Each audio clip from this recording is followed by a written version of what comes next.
Welcome Punjabi shorthand.com ਵੀ ready start. ਕੁਝ ਮਹੀਨੇ ਪਹਿਲਾਂ ਇਜ਼ਰਾਈਲ ਦੀ ਇੱਕ ਕੰਪਨੀ ਪੈਗਾਸਸ ਸਾਫਟਵੇਅਰ ਦੀ ਕੇਂਦਰ ਸਰਕਾਰ ਵੱਲੋਂ ਵਰਤੋਂ ਕਰਕੇ ਸਿਆਸਤਦਾਨਾਂ, ਪੱਤਰਕਾਰਾਂ, ਸਮਾਜਿਕ ਕਾਰਕੁਨਾਂ ਅਤੇ ਹੋਰ ਖੇਤਰਾਂ ਦੀਆਂ ਅਹਿਮ ਸ਼ਖਸੀਅਤਾਂ ਸੰਬੰਧੀ ਉਨ੍ਹਾਂ ਦੇ ਮੋਬਾਈਲ ਫੋਨ ਤੋਂ ਖੁਫੀਆ ਤੌਰ 'ਤੇ ਹਰ ਤਰ੍ਹਾਂ ਦੀਆਂ ਸੂਚਨਾਵਾਂ ਇਕੱਠੀਆਂ ਕਰਨ ਸੰਬੰਧੀ ਵੱਡੀ ਚਰਚਾ ਹੋਈ ਸੀ। ਡੰਡੀ ਸੰਸਦ ਵਿੱਚ ਵੀ ਇਸ ਬਾਰੇ ਵੱਡੀ ਬਹਿਸ ਹੋਈ ਸੀ। ਡੰਡੀ ਵਿਰੋਧੀ ਪਾਰਟੀਆਂ ਨੇ ਇਸ ਤਰ੍ਹਾਂ ਦੀ ਜਾਸੂਸੀ ਕਰਨ ਸੰਬੰਧੀ ਸਰਕਾਰ ਨੂੰ ਨਿਸ਼ਾਨੇ 'ਤੇ ਲਿਆ ਸੀ। ਡੰਡੀ ਸਰਕਾਰ ਵੱਲੋਂ ਇਸ ਸਭ ਤੋਂ ਇਨਕਾਰੀ ਹੋਣ ਦੇ ਨਾਲ-ਨਾਲ ਇਹ ਜ਼ਰੂਰ ਕਿਹਾ ਗਿਆ ਸੀ ਕਿ ਅਜਿਹੀਆਂ ਤਕਨੀਕਾਂ ਦੀ ਵਰਤੋਂ ਕੌਮੀ ਸੁਰੱਖਿਆ ਲਈ ਕੀਤੀ ਜਾਂਦੀ ਹੈ। ਡੰਡੀ ਜਿੱਥੋਂ ਤੱਕ ਦੇਸ਼ ਦੇ ਦੁਸ਼ਮਣਾਂ ਦਾ ਸੰਬੰਧ ਹੈ, ਸਰਹੱਦ ਪਾਰੋਂ ਭਾਰਤ ਵਿਰੁੱਧ ਕੀਤੀਆਂ ਜਾਣ ਵਾਲੀਆਂ ਕਾਰਵਾਈਆਂ ਦੀ ਗੱਲ ਹੈ, ਉਨ੍ਹਾਂ ਸੰਬੰਧੀ ਆਧੁਨਿਕ ਢੰਗ ਤਰੀਕੇ ਵਰਤ ਕੇ ਖੁਫੀਆ ਜਾਣਕਾਰੀ ਲੈਣ ਦੀ ਗੱਲ ਤਾਂ ਸਮਝ ਆ ਸਕਦੀ ਹੈ, ਪਰ ਜੱਜਾਂ, ਪੱਤਰਕਾਰਾਂ ਜਾਂ ਵਿਰੋਧੀ ਸਿਆਸਤਦਾਨਾਂ ਨੂੰ ਅਜਿਹੇ ਘੇਰੇ ਵਿੱਚ ਲੈਣਾ ਬਿਨਾਂ ਸ਼ੱਕ ਅਣਉਚਿਤ ਹੈ। ਡੰਡੀ ਪਹਿਰਾ ਇਸ ਗੱਲ ਦਾ ਸੰਬੰਧ ਮਨੁੱਖੀ ਅਧਿਕਾਰਾਂ ਤੇ ਮਨੁੱਖ ਦੀ ਨਿੱਜਤਾ ਨਾਲ ਜੁੜਦਾ ਹੈ। ਡੰਡੀ ਸਰਕਾਰਾਂ ਵੱਲੋਂ ਤਕੜਾ ਖੁਫੀਆ ਤੰਤਰ ਤਿਆਰ ਕਰਕੇ ਸੂਹਾਂ ਪ੍ਰਾਪਤ ਕਰਨ ਦਾ ਕੰਮ ਤਾਂ ਸਦੀਆਂ ਤੋਂ ਚੱਲਦਾ ਰਿਹਾ ਹੈ। ਡੰਡੀ ਅੱਜ ਦੇ ਜ਼ਮਾਨੇ ਵਿੱਚ ਵੀ ਸਰਕਾਰਾਂ ਵੱਲੋਂ ਫੋਨ ਟੈਪਿੰਗ ਦੀ ਗੱਲ ਅਕਸਰ ਸਾਹਮਣੇ ਆਉਂਦੀ ਹੈ। ਡੰਡੀ ਪਰ ਸਮੇਂ-ਸਮੇਂ ਹੁੰਦੀਆਂ ਚੋਣਾਂ ਸੰਬੰਧੀ ਵੀ ਵੱਖ-ਵੱਖ ਸਿਆਸਤਦਾਨਾਂ ਦੀਆਂ ਅਜਿਹੇ ਢੰਗ ਤਰੀਕਿਆਂ ਨਾਲ ਸਰਗਰਮੀਆਂ 'ਤੇ ਨਜ਼ਰ ਰੱਖਣ ਨੂੰ ਬੇਹੱਦ ਇਤਰਾਜ਼ਯੋਗ ਮੰਨਿਆ ਜਾਏਗਾ। ਡੰਡੀ ਹੁਣ ਇਸ ਸੰਬੰਧੀ ਦੇਸ਼ ਦੀ ਸਰਵਉੱਚ ਅਦਾਲਤ ਸੁਪਰੀਮ ਕੋਰਟ ਵੱਲੋਂ ਸਖਤ ਟਿੱਪਣੀਆਂ ਕਰਨ ਨੇ ਕੇਂਦਰ ਸਰਕਾਰ ਨੂੰ ਬਚਾਅ ਦੀ ਸਥਿਤੀ 'ਤੇ ਲਿਆ ਖੜ੍ਹਾ ਕੀਤਾ ਹੈ। ਡੰਡੀ ਸੁਪਰੀਮ ਕੋਰਟ ਦੀ ਟਿੱਪਣੀ ਕਿ ਸੱਭਿਅਕ ਲੋਕਤੰਤਰੀ ਸਮਾਜ ਵਿੱਚ ਅਜਿਹਾ ਵਰਤਾਰਾ ਨਾਗਰਿਕ ਦੀ ਨਿੱਜਤਾ ਦੀ ਉਲੰਘਣਾ ਹੈ ਅਤੇ ਪੱਤਰਕਾਰਾਂ, ਸਮਾਜਿਕ ਕਾਰਕੁਨਾਂ ਅਤੇ ਨਾਗਰਿਕਾਂ ਦੇ ਇਸ ਅਧਿਕਾਰ ਦੀ ਰਾਖੀ ਕੀਤੀ ਜਾਣੀ ਜ਼ਰੂਰੀ ਹੈ। ਡੰਡੀ ਸਰਕਾਰ ਹਰ ਵਾਰ ਇਸ ਨੂੰ ਸੁਰੱਖਿਆ ਦਾ ਮੁੱਦਾ ਆਖ ਕੇ ਆਪਣਾ ਬਚਾਅ ਨਹੀਂ ਕਰ ਸਕਦੀ, ਨਾ ਹੀ ਉਸ ਨੂੰ ਇਸ ਆਧਾਰ 'ਤੇ ਖੁੱਲ੍ਹੀ ਛੁੱਟੀ ਦਿੱਤੀ ਜਾ ਸਕਦੀ ਹੈ ਕਿ ਇਹ ਕੌਮੀ ਸੁਰੱਖਿਆ ਦਾ ਮਸਲਾ ਹੈ। ਡੰਡੀ ਅਦਾਲਤ ਇਸ ਵਿੱਚ ਮੂਕ ਦਰਸ਼ਕ ਨਹੀਂ ਬਣੀ ਰਹਿ ਸਕਦੀ। ਡੰਡੀ ਨਾ ਹੀ ਸਭ ਵਰਗਾਂ ਲਈ ਇਸ ਢੰਗ ਦੀ ਜਾਸੂਸੀ ਦੀ ਇਜਾਜ਼ਤ ਦਿੱਤੀ ਜਾ ਸਕਦੀ ਹੈ। ਡੰਡੀ ਇਸ ਦਾ ਸੰਬੰਧ ਖਾਸ ਤੌਰ 'ਤੇ ਪ੍ਰੈਸ ਦੀ ਆਜ਼ਾਦੀ ਨਾਲ ਵੀ ਜੁੜਿਆ ਹੋਇਆ ਹੈ ਡੰਡੀ stop. Welcome Punjabi shorthand.com B ready start. ਕੁਝ ਮਹੀਨੇ ਪਹਿਲਾਂ ਇਜ਼ਰਾਈਲ ਦੀ ਇੱਕ ਕੰਪਨੀ ਪੈਗਾਸਸ ਸਾਫਟਵੇਅਰ ਦੀ ਕੇਂਦਰ ਸਰਕਾਰ ਵੱਲੋਂ ਵਰਤੋਂ ਕਰਕੇ ਸਿਆਸਤਦਾਨਾਂ, ਪੱਤਰਕਾਰਾਂ, ਸਮਾਜਿਕ ਕਾਰਕੁਨਾਂ ਅਤੇ ਹੋਰ ਖੇਤਰਾਂ ਦੀਆਂ ਅਹਿਮ ਸ਼ਖਸੀਅਤਾਂ ਸੰਬੰਧੀ ਉਨ੍ਹਾਂ ਦੇ ਮੋਬਾਈਲ ਫੋਨਾਂ ਤੋਂ ਖੁਫੀਆ ਤੌਰ ਤੇ ਹਰ ਤਰ੍ਹਾਂ ਦੀਆਂ ਸੂਚਨਾਵਾਂ ਇਕੱਠੀਆਂ ਕਰਨ ਸੰਬੰਧੀ ਵੱਡੀ ਚਰਚਾ ਹੋਈ ਸੀ। ਡੰਡੀ ਸੰਸਦ ਵਿੱਚ ਵੀ ਇਸ ਬਾਰੇ ਵੱਡੀ ਬਹਿਸ ਹੋਈ ਸੀ। ਡੰਡੀ ਵਿਰੋਧੀ ਪਾਰਟੀਆਂ ਨੇ ਇਸ ਤਰ੍ਹਾਂ ਦੀ ਜਾਸੂਸੀ ਕਰਨ ਸੰਬੰਧੀ ਸਰਕਾਰ ਨੂੰ ਨਿਸ਼ਾਨੇ ਤੇ ਲਿਆ ਸੀ। ਡੰਡੀ ਸਰਕਾਰ ਵੱਲੋਂ ਇਸ ਸਭ ਤੋਂ ਇਨਕਾਰੀ ਹੋਣ ਦੇ ਨਾਲ-ਨਾਲ ਇਹ ਜ਼ਰੂਰ ਕਿਹਾ ਗਿਆ ਸੀ ਕਿ ਅਜਿਹੀਆਂ ਤਕਨੀਕਾਂ ਦੀ ਵਰਤੋਂ ਕੌਮੀ ਸੁਰੱਖਿਆ ਲਈ ਕੀਤੀ ਜਾਂਦੀ ਹੈ। ਡੰਡੀ ਜਿੱਥੋਂ ਤੱਕ ਦੇਸ਼ ਦੇ ਦੁਸ਼ਮਣਾਂ ਦਾ ਸਬੰਧ ਹੈ, ਸਰਹੱਦ ਪਾਰੋਂ ਭਾਰਤ ਵਿਰੁੱਧ ਕੀਤੀਆਂ ਜਾਣ ਵਾਲੀਆਂ ਕਾਰਵਾਈਆਂ ਦੀ ਗੱਲ ਹੈ, ਉਨ੍ਹਾਂ ਸੰਬੰਧੀ ਆਧੁਨਿਕ ਢੰਗ ਤਰੀਕੇ ਵਰਤ ਕੇ ਖੂਫੀਆ ਜਾਣਕਾਰੀ ਲੈਣ ਦੀ ਗੱਲ ਤਾਂ ਸਮਝ ਆ ਸਕਦੀ ਹੈ, ਪਰ ਜੱਜਾਂ, ਪੱਤਰਕਾਰਾਂ ਜਾਂ ਵਿਰੋਧੀ ਸਿਆਸਤਦਾਨਾਂ ਨੂੰ ਅਜਿਹੇ ਘੇਰੇ ਵਿੱਚ ਲੈਣਾ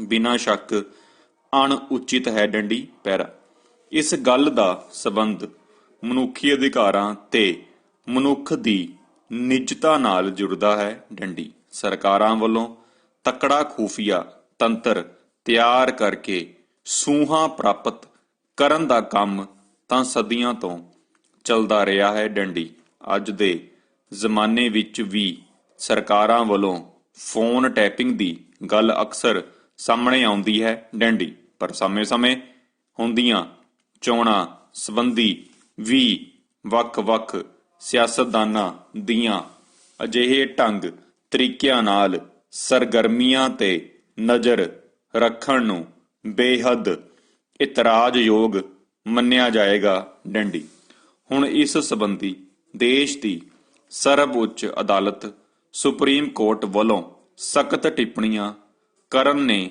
ਕੇਂਦਰ ਸਰਕਾਰ ਨੂੰ ਬਚਾਅ ਦੀ ਸਥਿਤੀ ਤੇ ਲਿਆ ਖੜਾ ਕੀਤਾ ਹੈ। ਡੰਡੀ ਸੁਪਰੀਮ ਕੋਰਟ ਦੀ ਟਿੱਪਣੀ ਕਿ ਸੱਭਿਅਕ ਲੋਕਤੰਤਰੀ ਸਮਾਜ ਵਿੱਚ ਅਜਿਹਾ ਵਰਤਾਰਾ ਨਾਗਰਿਕ ਦੀ ਨਿੱਜਤਾ ਦੀ ਉਲੰਘਣਾ ਹੈ ਅਤੇ ਪੱਤਰਕਾਰਾਂ, ਸਮਾਜਿਕ ਕਾਰਕੁਨਾਂ ਅਤੇ ਨਾਗਰਿਕਾਂ ਦੇ ਇਸ ਅਧਿਕਾਰ ਦੀ ਰਾਖੀ ਕੀਤੀ ਜਾਣੀ ਜ਼ਰੂਰੀ ਹੈ। ਡੰਡੀ ਸਰਕਾਰ ਹਰ ਵਾਰ ਇਸ ਨੂੰ ਸੁਰੱਖਿਆ ਦਾ ਮੁੱਦਾ ਆਖ ਕੇ ਆਪਣਾ ਬਚਾਅ ਨਹੀਂ ਕਰ ਸਕਦੀ, ਨਾ ਹੀ ਉਸ ਨੂੰ ਇਸ ਆਧਾਰ ਤੇ ਖੁੱਲੀ ਛੁੱਟੀ ਦਿੱਤੀ ਜਾ ਸਕਦੀ ਹੈ ਕਿ ਇਹ ਕੌਮੀ ਸੁਰੱਖਿਆ ਦਾ ਮਸਲਾ ਹੈ। ਡੰਡੀ ਅਦਾਲਤ ਇਸ ਵਿੱਚ ਮੂਕ ਦਰਸ਼ਕ ਨਹੀਂ ਬਣੀ ਰਹਿ ਸਕਦੀ। ਡੰਡੀ ਨਾ ਹੀ ਸਭ ਵਰਗਾਂ ਲਈ ਇਸ ਢੰਗ ਦੀ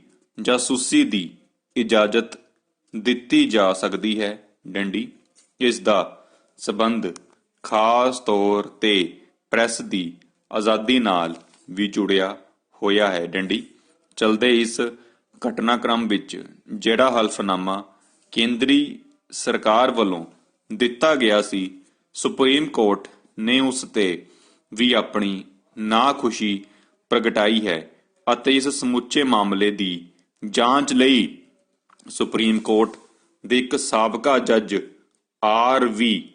ਰਵਿੰਦਰਨ ਦੀ ਅਗਵਾਈ ਵਿੱਚ ਮਾਹਰਾਂ ਦੀ ਇੱਕ ਕਮੇਟੀ ਦੇ ਗਠਨ ਦਾ ਐਲਾਨ ਕੀਤਾ ਹੈ, ਜੋ ਇਸ ਜਾਸੂਸੀ ਮਾਮਲੇ ਸੰਬੰਧੀ ਲੱਗੇ ਇਲਜ਼ਾਮਾਂ ਦੀ ਘੋਖ ਕਰੇਗੀ ਅਤੇ ਇੱਕ ਸੀਮਤ ਸਮੇਂ ਵਿੱਚ ਰਿਪੋਰਟ ਪੇਸ਼ ਕਰੇਗੀ। ਡੰਡੀ ਪੈਰਾ ਇਸ ਸੰਬੰਧੀ ਸਰਵਉੱਚ ਅਦਾਲਤ ਵੱਲੋਂ ਮਾਹਰਾਂ ਦੇ ਨਾਵਾਂ ਦਾ ਵੀ ਐਲਾਨ ਕਰ ਦਿੱਤਾ ਗਿਆ ਹੈ। ਡੰਡੀ ਸੁਪਰੀਮ ਕੋਰਟ ਨੇ ਇਹ ਵੀ ਕਿਹਾ।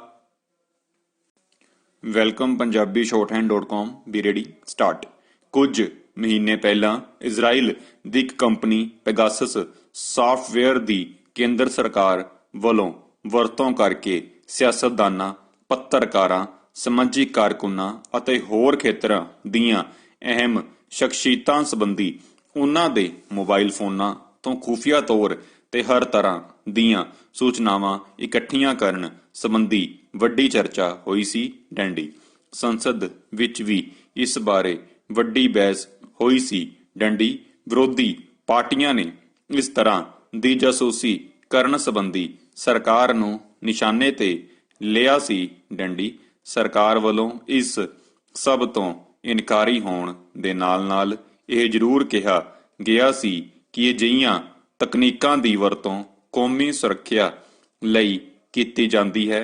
ਡੰਡੀ ਜਿੱਥੋਂ ਤੱਕ ਦੇਸ਼ ਦੇ ਦੁਸ਼ਮਣਾਂ ਦਾ ਸਬੰਧ ਹੈ, ਸਰਹੱਦ ਪਾਰੋਂ ਭਾਰਤ ਵਿਰੁੱਧ ਕੀਤੀਆਂ ਜਾਣ ਵਾਲੀਆਂ ਕਾਰਵਾਈਆਂ ਦੀ ਗੱਲ ਹੈ, ਉਹਨਾਂ ਸੰਬੰਧੀ ਆਧੁਨਿਕ ਢੰਗ ਤਰੀਕੇ ਵਰਤ ਕੇ ਖੁਫੀਆ ਜਾਣਕਾਰੀ ਲੈਣ ਦੀ ਗੱਲ ਤਾਂ ਸਮਝ ਆ ਸਕਦੀ ਹੈ, ਪਰ ਜੱਜਾਂ, ਪੱਤਰਕਾਰਾਂ ਜਾਂ ਵਿਰੋਧੀ ਸਿਆਸਤਦਾਨਾਂ ਨੂੰ ਅਜਿਹੇ ਘੇਰੇ ਵਿੱਚ ਲੈਣਾ ਬਿਨਾਂ ਸ਼ੱਕ ਅਣਉਚਿਤ ਹੈ। ਡੰਡੀ ਪੈਰਾ ਇਸ ਗੱਲ ਦਾ ਸਬੰਧ ਮਨੁੱਖੀ ਅਧਿਕਾਰਾਂ ਤੇ ਮਨੁੱਖ ਦੀ ਨਿਜਤਾ ਨਾਲ ਜੁੜਦਾ ਹੈ। ਡੰਡੀ ਸਰਕਾਰਾਂ ਵੱਲੋਂ ਤਕੜਾ ਖੁਫੀਆ ਤੰਤਰ ਤਿਆਰ ਕਰਕੇ ਸੂਹਾਂ ਪ੍ਰਾਪਤ ਕਰਨ ਦਾ ਕੰਮ ਤਾਂ ਸਦੀਆਂ ਤੋਂ ਚੱਲਦਾ ਰਿਹਾ ਹੈ। ਡੰਡੀ ਅੱਜ ਦੇ ਜ਼ਮਾਨੇ ਵਿੱਚ ਵੀ ਸਰਕਾਰਾਂ ਵੱਲੋਂ ਫੋਨ ਟੈਪਿੰਗ ਦੀ ਗੱਲ ਅਕਸਰ ਸਾਹਮਣੇ ਆਉਂਦੀ ਹੈ। ਡੰਡੀ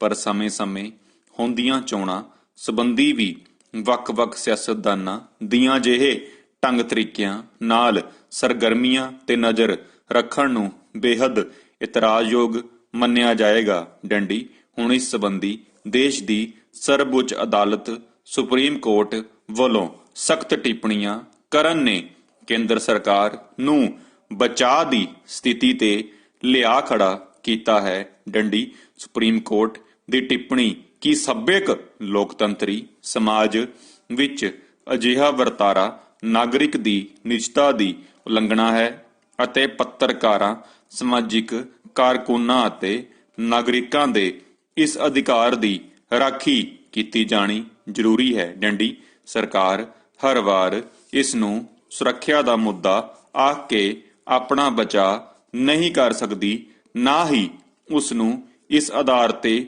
ਖੁੱਲੀ ਛੁੱਟੀ ਦਿੱਤੀ ਜਾ ਸਕਦੀ ਹੈ ਕਿ ਇਹ ਕੌਮੀ ਸੁਰੱਖਿਆ ਦਾ ਮਸਲਾ ਹੈ। ਡੰਡੀ ਅਦਾਲਤ ਇਸ ਵਿੱਚ ਮੂਕ ਦਰਸ਼ਕ ਨਹੀਂ ਬਣੀ ਰਹਿ ਸਕਦੀ। ਡੰਡੀ ਨਾ ਹੀ ਸਭ ਵਰਗਾਂ ਲਈ ਇਸ ਢੰਗ ਦੀ ਜਾਸੂਸੀ ਦੀ ਇਜਾਜ਼ਤ ਦਿੱਤੀ ਜਾ ਸਕਦੀ ਹੈ। ਡੰਡੀ ਇਸ ਦਾ ਸਬੰਧ ਖਾਸ ਤੌਰ ਤੇ ਪ੍ਰੈਸ ਦੀ ਆਜ਼ਾਦੀ ਲਈ ਵੀ ਜੁੜਿਆ ਹੋਇਆ ਹੈ। ਡੰਡੀ ਚਲਦੇ ਇਸ ਘਟਨਾਕ੍ਰਮ ਵਿੱਚ ਜਿਹੜਾ ਹਲਫਨਾਮਾ ਕੇਂਦਰੀ ਸਰਕਾਰ ਵੱਲੋਂ ਦਿੱਤਾ ਗਿਆ ਸੀ, ਸੁਪਰੀਮ ਕੋਰਟ ਨੇ ਉਸ ਤੇ ਵੀ ਆਪਣੀ ਨਾਖੁਸ਼ੀ ਪ੍ਰਗਟਾਈ ਹੈ ਅਤੇ ਇਸ ਸਮੁੱਚੇ ਮਾਮਲੇ ਦੀ ਜਾਂਚ ਲਈ ਸੁਪਰੀਮ ਕੋਰਟ ਦੇ ਇੱਕ ਸਾਬਕਾ ਜੱਜ R.V. ਰਵਿੰਦਰਨ ਦੀ ਅਗਵਾਈ ਵਿੱਚ ਮਾਹਰਾਂ ਦੀ ਇੱਕ ਕਮੇਟੀ ਦੇ ਗਠਨ ਦਾ ਐਲਾਨ ਕੀਤਾ ਹੈ, ਜੋ ਇਸ ਜਾਸੂਸੀ ਮਾਮਲੇ ਸੰਬੰਧੀ ਲੱਗੇ ਇਲਜ਼ਾਮਾਂ ਦੀ ਘੋਖ ਕਰੇਗੀ ਅਤੇ ਇੱਕ ਸੀਮਤ ਸਮੇਂ ਵਿੱਚ ਰਿਪੋਰਟ ਪੇਸ਼ ਕਰੇਗੀ। ਡੰਡੀ ਪੈਰਾ ਇਸ ਸੰਬੰਧੀ ਸਰਵਉੱਚ ਅਦਾਲਤ ਵੱਲੋਂ ਮਾਹਿਰਾਂ ਦੇ ਨਾਮਾਂ ਦਾ ਵੀ ਐਲਾਨ ਕਰ ਦਿੱਤਾ ਗਿਆ ਹੈ। ਡੰਡੀ ਸੁਪਰੀਮ ਕੋਰਟ ਨੇ ਇਹ ਵੀ ਕਿਹਾ ਹੈ ਕਿ ਇਸ ਗੱਲ ਦਾ ਖੁਲਾਸਾ ਹੋਣਾ ਵੀ ਜ਼ਰੂਰੀ ਹੈ ਕਿ ਕੇਂਦਰ ਸਰਕਾਰ ਤੋਂ ਇਲਾਵਾ ਹੋਰ ਰਾਜ ਸਰਕਾਰਾਂ ਜਾਂ ਕਿਹੜੀਆਂ ਹੋਰ ਕੇਂਦਰੀ ਜਾਂ ਸੂਬਾਈ ਏਜੰਸੀਆਂ ਇਸ ਸਾਫਟਵੇਅਰ ਦੀ ਵਰਤੋਂ ਕਰ ਰਹੀਆਂ ਹਨ, ਉਹਨਾਂ ਸੰਬੰਧੀ ਵੀ ਜਾਣਕਾਰੀ ਮਿਲਣੀ ਚਾਹੀਦੀ ਹੈ ਅਤੇ ਇਹ ਵੀ ਕਿ ਅਜਿਹਾ ਕਿੰਨਾ ਕਾਨੂੰਨਾਂ ਜਾਂ ਦਿਸ਼ਾ ਨਿਰਦੇਸ਼ਾਂ ਤਹਿਤ ਕੀਤਾ ਜਾ ਰਿਹਾ ਹੈ। ਡੰਡੀ ਸੁਪਰੀਮ ਕੋਰਟ ਵੱਲੋਂ ਕੀਤੀਆਂ ਗਈਆਂ ਟਿੱਪਣੀਆਂ ਤੇ ਲਏ ਗਏ ਫੈਸਲੇ ਨੇ ਇੱਕ ਵਾਰ ਤਾਂ ਕੇਂਦਰ ਸਰਕਾਰ ਨੂੰ ਇੱਕ ਵੱਡੀ ਚੇਤਾਵਨੀ ਦੇ ਦਿੱਤੀ ਹੈ। ਡੰਡੀ ਸਟਾਪ।